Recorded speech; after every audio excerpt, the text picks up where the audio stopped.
Welcome, curious minds, to The Deep Dive.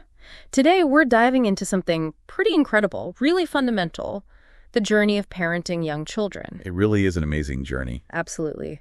And we're zeroing in on those crucial first 6 years. I mean, this isn't just any time period, right? Not at all. It's foundational. It's this unique, critical window where their brains are just developing at lightning speed. It's kind of mind-blowing when you think about it. Uh-huh. The sheer number of neural connections forming every second is staggering. More than any other time in life. Exactly. And this shapes everything how they think, feel, learn, basically setting the stage for their whole future. That's the core of it, yes. Okay, so let's unpack this. Our mission today in this deep dive is to give you a real shortcut. A shortcut to being, really well-informed. Informed about practical ways to support that growth. Yes. Practical, fun, deeply impactful ways you can actively nurture your child's mental growth. We want to help foster that curiosity, build confidence, nurture kindness. All crucial elements. And it boils things down to 5 key, actionable habits. And what's truly fascinating here, maybe something we don't always fully grasp, is just how much impact parents have during this specific stage, this rapid development phase. Right. It feels like a huge responsibility, but also a huge opportunity. It is. And when we talk about mental growth, it's easy to just think about, the intellectual stuff, learning numbers, letters. Like the typical school readiness things. Exactly. Yeah. But it's so much more. Yep. We're talking about nurturing their emotional intelligence, building resilience, developing those crucial executive functions, planning, focus, self-control. Executive functions. That's key. Absolutely. And instilling core values, Ugh. all starting really, really young. This period isn't just about prepping for kindergarten. Yeah. It genuinely lays the groundwork for, everything. Their future development, relationships, overall well-being. It's a foundation for life, really. It truly is. So as we go through this deep dive, we're not just going to list the 5 habits. We'll explore why each one is so important, looking at the science behind it. Okay, the why is critical. Definitely. Then we'll offer practical tips you can actually use, like tomorrow. Share some real-life examples. And importantly, pull insights from experts, from books, from research. Making it easy to apply, right? Even in a busy life. That's the goal. Easy to understand, easy to apply in your everyday routine. That sounds like a fantastic plan. It really reframes our role, doesn't it? Not just caregivers, but architects of these incredibly formative years. A powerful way to put it. Architects of potential. So let's jump in. Our first essential habit, and maybe the most natural one for kids, make playtime a learning adventure. Yes. Play. It seems so simple, but it's profound. It's not just about fun, though it is fun. It's literally how children explore, understand, and learn about their world. It's their superpower, you can say. That's a great description. It's Yeah. their primary way of engaging and discovering. Okay, here's where it gets really interesting for me. Why is play so fundamental? Like, what's actually happening in their brains when they play? What's the surprising truth there? That's a fantastic question. The surprising truth is that play isn't just fluff. It's the brain's original coding language, you might say. It's actively wiring your child for really complex skills. Coding language. I like that. So what kind of wiring are we talking about? We're talking about cognitive functions. Play, especially free, unstructured play, directly enhances their ability to focus, to sustain attention, to remember things, sequences, ideas, Okay, focus, memory. and emotional regulation, which is huge. Learning to stay calm, manage frustration, adapt when things don't go perfectly. Think about a child intensely focused on building a block tower. Right, they get so into it. Exactly. That intense focus is literally strengthening the neural pathways for concentration and planning. Yeah. They're practicing those skills without even realizing it. So it's learning through doing in the most natural way. Precisely. And it's useful to differentiate between types of play because they offer slightly different but complementary benefits. Okay, like what? Well, you have free play. That's when a child pretends to be a chef or an astronaut or builds a fort. They make the rules. They encounter problems. They figure out solutions creatively. So that sparks imagination, problem solving. Absolutely. Without adult direction. Yeah? Then you have structured games, puzzles, board games like Candyland, matching games. Things with clear rules. Right. These are fantastic for teaching, planning, patience, taking turns, following rules, skills vital for school and social life. Got it. Free play for creativity, structured play for rules and planning. And beyond the cognitive side, playing with others is where they build those crucial social and emotional skills. Sharing, negotiating roles, taking turns, understanding different perspectives. empathy. All stuff you need to get along in the world. Fundamentally, it's all part of holistic mental growth. It's not just about being smart. It's about being a well-rounded, kind human being. Play is like a rehearsal for life. That makes so much sense. Okay, so how do we as parents actually do this? How do we integrate this powerful play easily? The good news is it doesn't have to be complicated or expensive. That is good news. One of the best things is providing open-ended toys. Simple things. Wooden blocks, dolls, dress-up clothes, art supplies like crayons and paper. Stuff that doesn't have just one way to be used. Exactly. The beauty is they encourage imagination. A 3-year-old with blocks might build a rocket today, a house tomorrow, a zoo the next day. The play is child-led. Fostering independence. I like that. Another great tip. Yeah. Join in their pretend play. Don't just watch, participate. Run a pretend bakery with them. Be explorers in the living room jungle. Get down on their level. Yes, you could set up a pretend market with household items. Use socks as vegetables, cups as fruit. Let them buy and sell. It's a fun way to practice counting, vocabulary, even basic negotiation. Sneaking in learning through fun. That's the idea. Now, on the flip side, we do need to touch on screen limit. Yes, the screen time question. It's important. For kids under 18 months, the recommendation is generally no screens, except maybe video calls with family. That's about connection. Okay. And for older toddlers and preschoolers? Ages 2 to 6, the guideline is usually limiting it to about 1 hour a day of high-quality educational programming. But the emphasis is always prioritizing hands-on, active play. Building, drawing, running around. Exactly. Screen time should be a supplement, not the main event. Got it. What about family traditions? Great point. Weave in games from your own culture, or classics like hide and seek, or try collaborative storytelling. Act out a favorite family story. Maybe let your child be the main character. That sounds fun. Builds connection too. It does. And remember to balance solo play and group play. Kids need time to play independently, drawing quietly, building alone.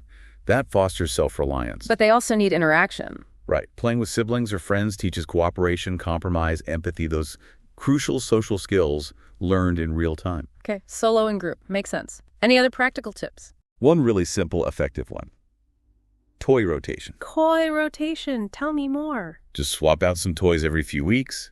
Store half the blocks. Bring out a puzzle they haven't seen in a while. It keeps things fresh, prevents boredom, and makes old toys feel new again. Oh, that's clever. Keeps the excitement alive. It really does. Sparks new ideas, too. Okay, let's walk through a detailed example. How does this look on, say, a Tuesday afternoon? All right. Let's imagine you set aside 30 minutes just for free play. For a 4-year-old, maybe you put out paper, markers, and some recycled cardboard boxes. Simple stuff. Very simple. You could start by asking, genuinely curious, wow, look at all this. What amazing thing could you make today? Open-ended. Exactly. If they decide to build a spaceship, you lean into it. Cool. Spaceship. Where's it flying to? Or who's going with you? Engage with their world. Not directing, but participating. Right. And remember to praise the effort and the process. I love how you use so many bright colors. Or look how carefully you attach that wing, not just nice spaceship. Focus on the trying, the creativity. Precisely. Then maybe later, you could transition to something more structured, a simple board game like Candyland or Chutes and Ladders. Okay, practicing turn-taking rules. Exactly. Learning to wait, follow directions, handle winning and losing gracefully. That specific praise point feels really key. I love how you use so many colors versus just, that's nice. It's incredibly important. It reinforces their process, their persistence, their problem solving. It's celebrating the journey, not just the destination. And for parents, aside from the child's development, what's the benefit? Oh, huge benefits for parents, too. Playing together strengthens that emotional bond, its connection. And honestly, it can be a fantastic stress reliever for you. A moment of shared laughter can change the day, can it? Absolutely. It lifts your spirits. Now, for balance, if life feels crazy busy, just set a timer. 15, 20 minutes of focused play. Makes it feel manageable. Okay, bite-sized play. Yes. And if you're tired, keep it simple. Lie on the floor, let your child drive a toy car over you. It's still connection. It's still valuable. Meeting them where they are and where you are. And that self-care reminder is vital too. Taking 5 minutes after play to just breathe. Essential. Parenting is demanding work. You need those moments to recharge. Give yourself credit for showing up. Absolutely. Now, you mentioned insights from experts. How does someone like David Elkind talk about play? David Elkind. His book, The Power of Play, is foundational. He argues play isn't just nice to have. It's critical for mental, emotional, social growth. It's how kids naturally experiment, solve problems, process emotions. So not optional, essential. Essential. He really highlights spontaneous play. When the child chooses, sets the rules, explores their interests, pretending to be a doctor, building a fort from cushions. The child-led stuff we talked about. Exactly. He says that kind of play powerfully develops imagination, flexible thinking, decision-making. He gives examples like kids building a fort, it collapses, they figure out why, they rebuild it better. Resilience in action. Pure problem-solving and persistence. His advice for parents is wonderfully simple.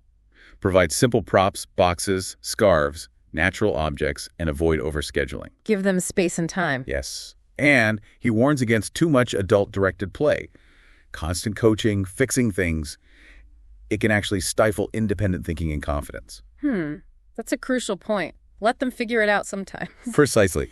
The book offers practical ideas, too, like setting up a dedicated play corner with open-ended materials to encourage that vital, spontaneous exploration. Provide the space, the tools, then step back. Got it. Okay, let's move to habit number 2.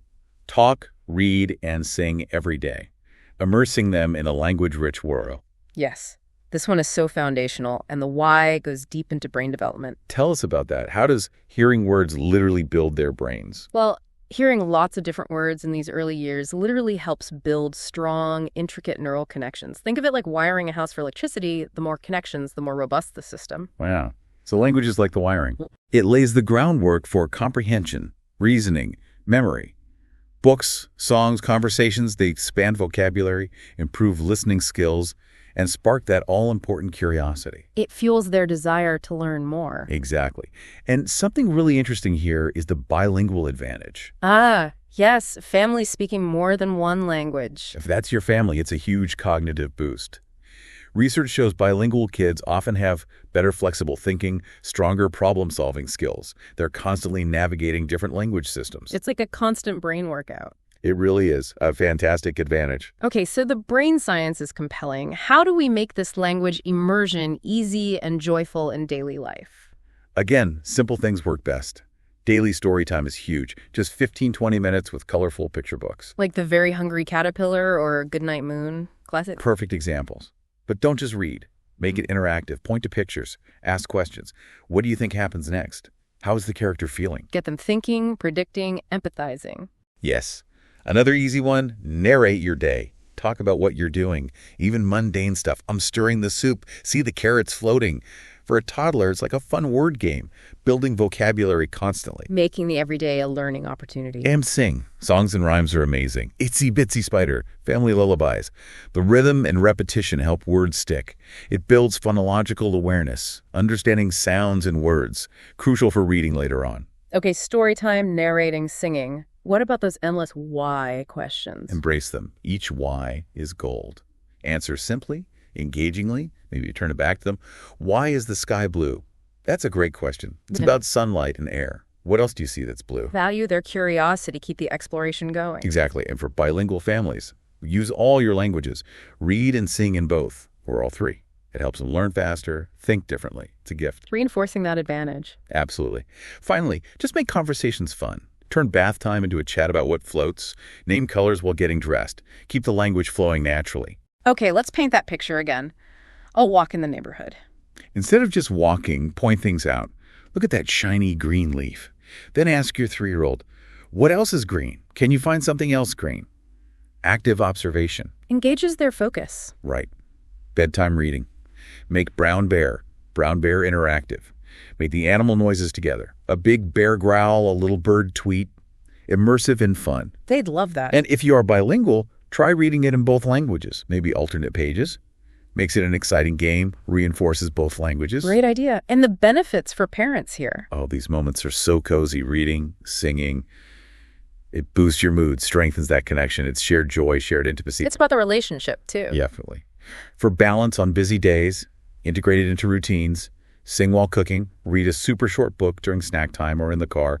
Even 5 minutes counts. Consistency is key. Keep a book in your bag. Perfect.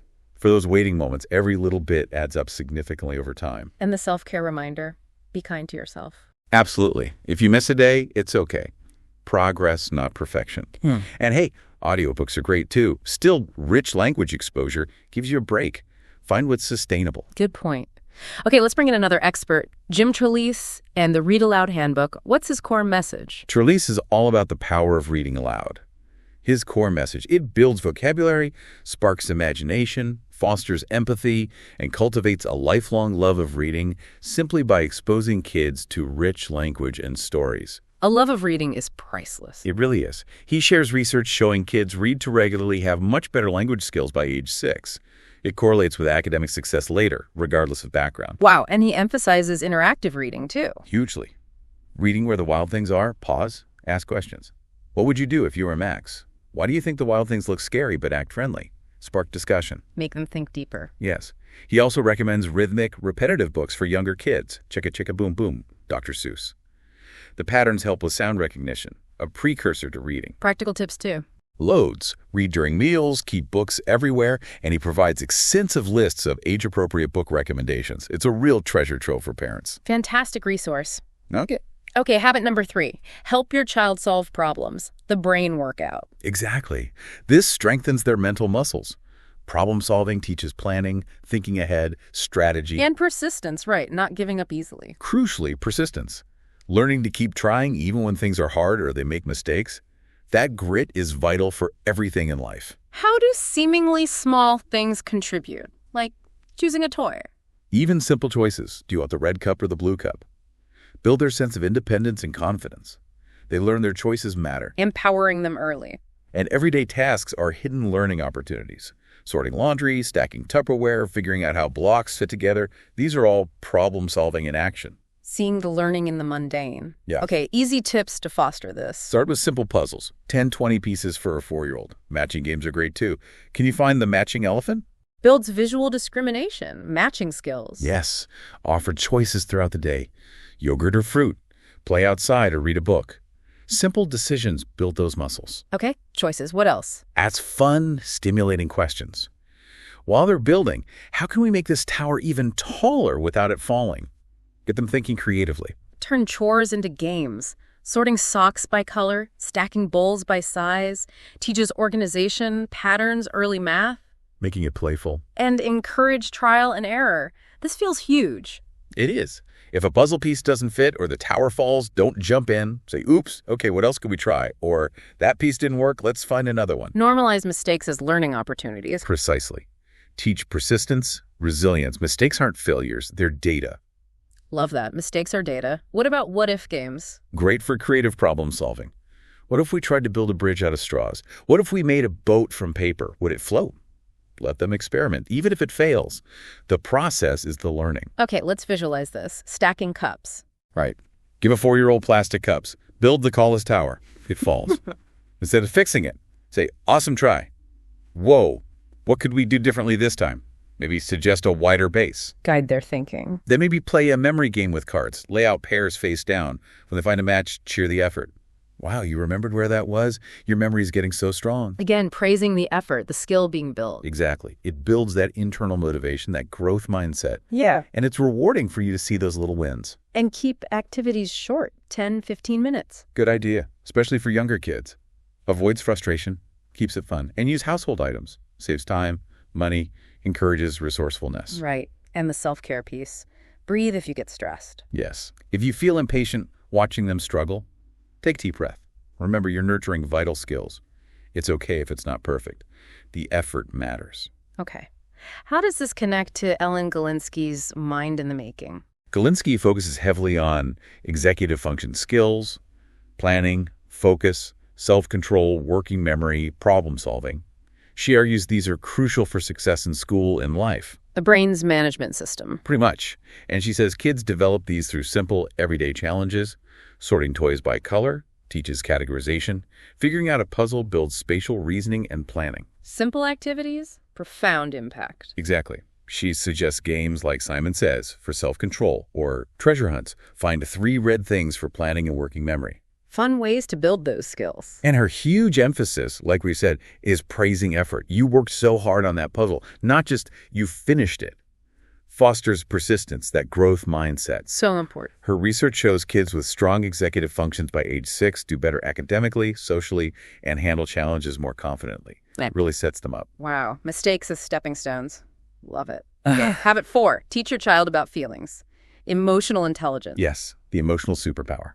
Understanding and managing emotions is key to mental strength, focus, connection.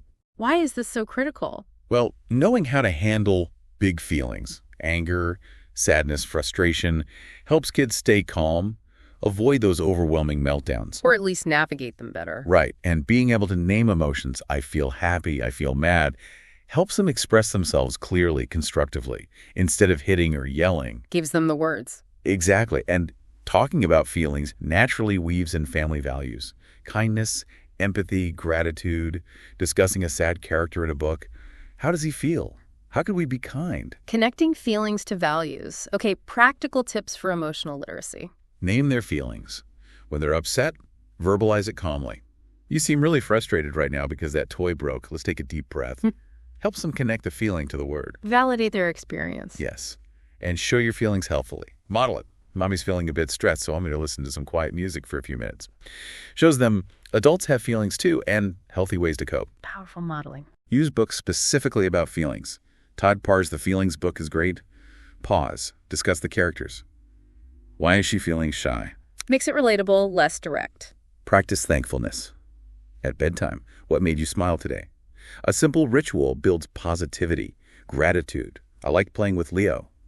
Focuses on the good. Simple, effective. What about a calm down spot? Great idea. A cozy corner with pillows, quiet toys. Practice using it when they're calm so they know it's a safe space for when big feelings hit. This is our peaceful place. Proactive strategy. And role play. Use stuffed animals. Teddy's sad he lost his ball. What can we do? Teaches empathy, problem solving around emotions in a playful way. Okay, let's walk through a tough moment. A 4-year-old throws a toy in frustration. Right. Instead of immediate punishment, first, get down to their level. Acknowledge calmly. Wow, you look really angry right now. I see that. Yeah. Validate the feeling. Connect before you correct. Exactly. Maybe suggest a calming technique. Let's take 3 slow breaths together. Once they're a bit calmer, help them talk. What made you feel so mad? Open the door for communication. Then later, maybe read a book like When Sophie Gets Angry. Really, really angry. Discuss how Sophie felt, how she calmed down, offers relatable strategies. Externalizes it, provides solutions, and the benefits for parents here. Deeper connection, more understanding. And it helps you process your own feelings, too. It's a two-way street. And for balance.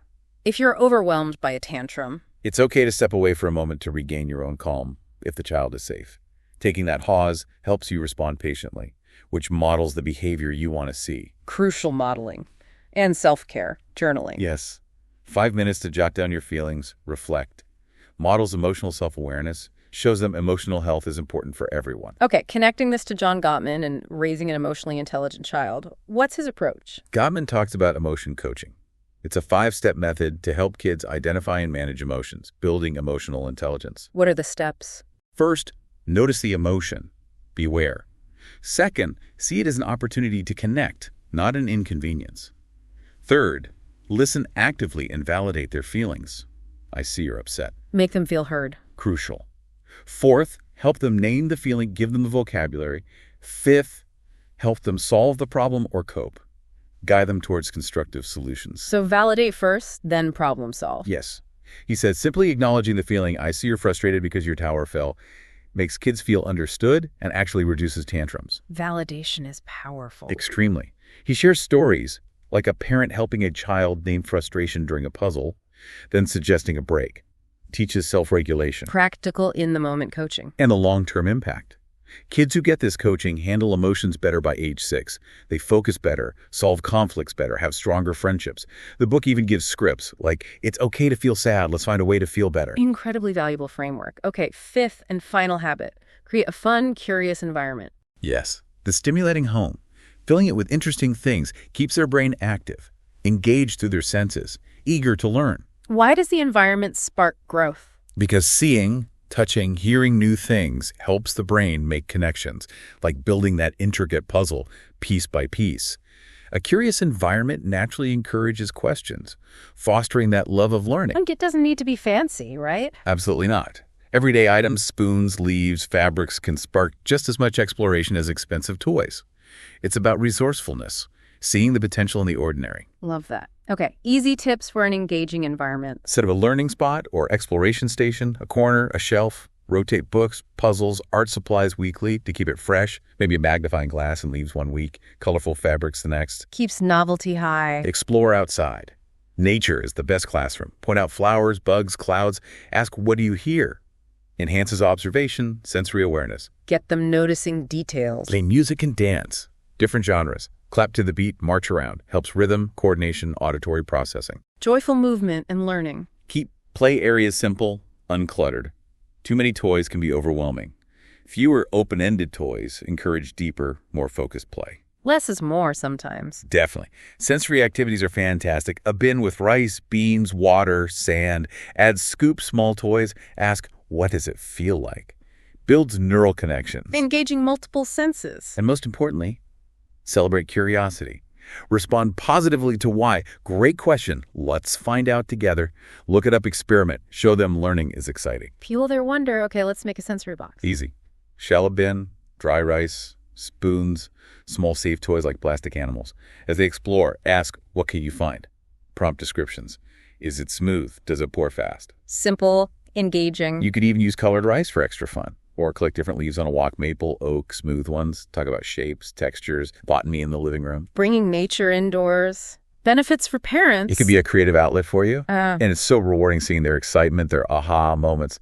Pure joy. And for balance. Keep it simple. Use low-cost household items. Set up just one new activity a week. Small, consistent efforts are key. Don't overwhelm yourself. Manageable steps. And self-care. Recharge your creativity. Yes. 10 minutes for music, reading, quiet tea.